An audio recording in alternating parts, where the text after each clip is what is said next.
number 2 is buying into properties without studying the fundamentals. Before we buy a property, we need to understand what is the supply and demand of that area.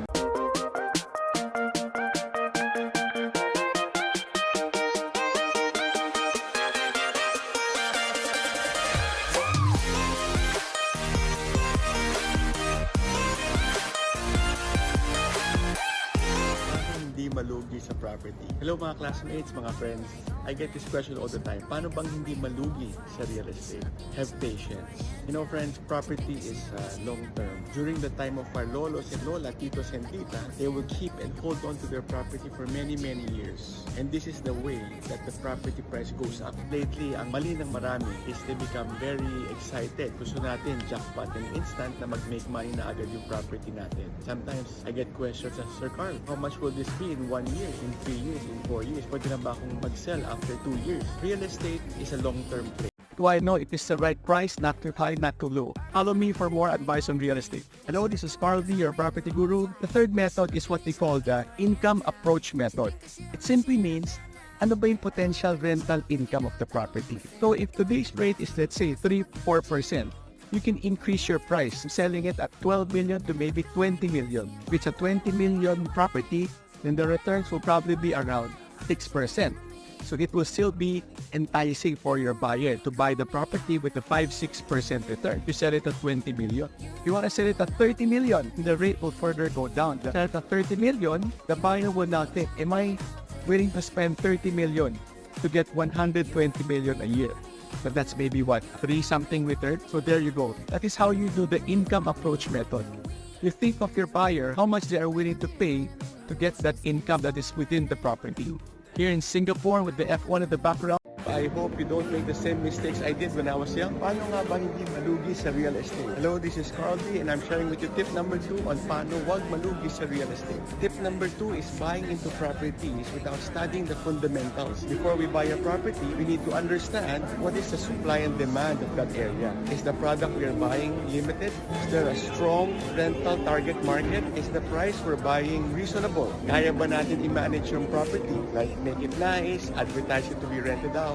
So these are the fundamentals of buying property. More than the installment or magkano monthly, we have to also study first the product itself. If it's a good product, limited ang supply, strong ang rental demand, the place is developing, may mga anchor developments happening around like roads, bridges, anchor malls, schools, university. So these are criteria to make the product really good. So mistake number 2 of people, buying into property without understanding the product first. This is Carl D, your property guru. I hope you don't make Sir Carl, I'm about to make a loan. What should I watch out for? Is it the interest? This is Carl D, your property guru, and I'm going to share with you ups and downs of investing in real estate. So this is what you need to manage, your monthly payments, your source of income. Kung kayo ay mayaman, anak mayaman, then this is not an issue for you. But if you are a working class like me, and talagang kayod-kayod tayo to make ends meet to pay for our property, we have to be careful. We cannot be too aggressive. We cannot be too greedy. Sa dami ng no interest installment schemes out there, ang gaang na mga first 2 years sila. We don't want to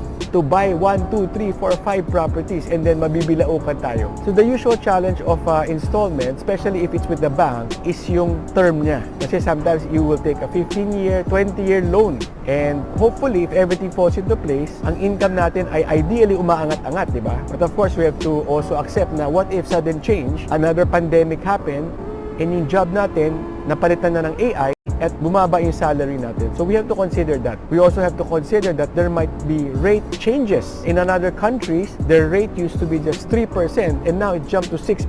So kung 100,000 ang monthly amortization natin, it's now 200,000, a double in increase. And of course, if you're the sole breadwinner of the family, we really have to be careful.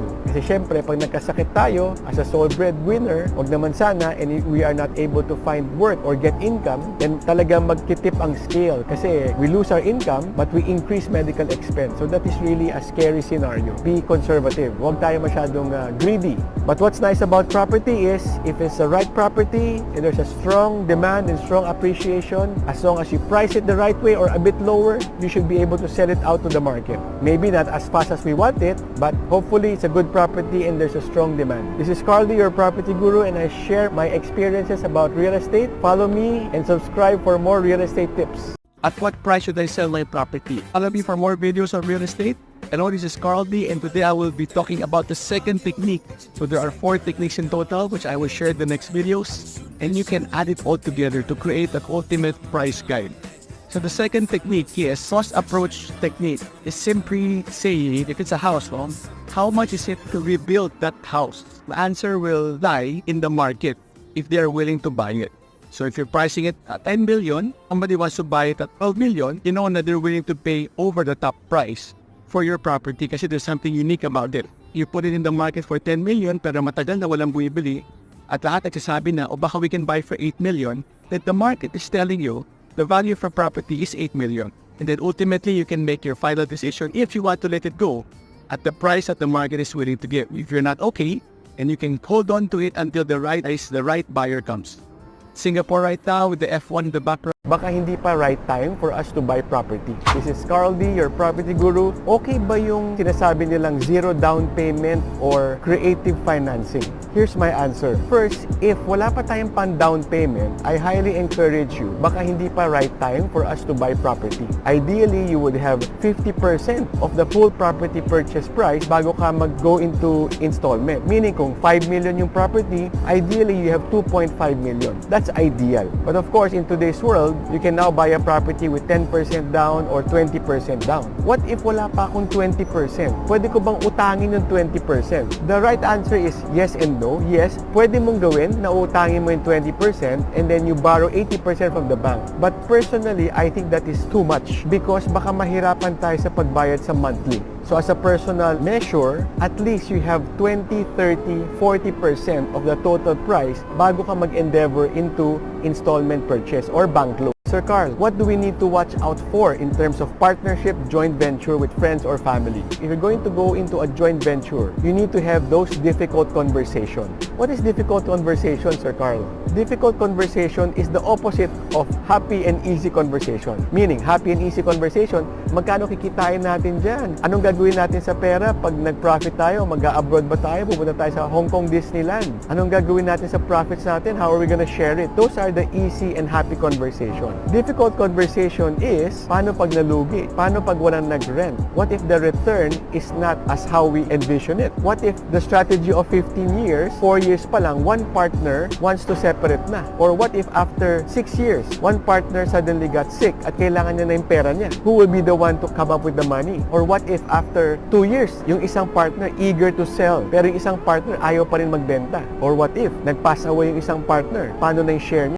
And that is where you take advantage of it the most pag mahaba yung panahon. Mistake number 3 is be in a hurry, not giving it time. When we venture into a real estate project, at least give it 5 years to 10 years to 15 to 20 years for it to really flourish. I like to compare it to a fruit tree, kaya an apple tree or a mango tree. Pag ni-plant natin yan, baby pa lang, gusto na natin i-reap yung reward masyadong soon. But if you let it grow, let it mature, that is the time that you will reap the most benefit. Paano hindi malugi sa real estate? Tip number 3, don't be in a hurry. Give it time. This is Carl D, your property guru. Follow me for more real estate tips.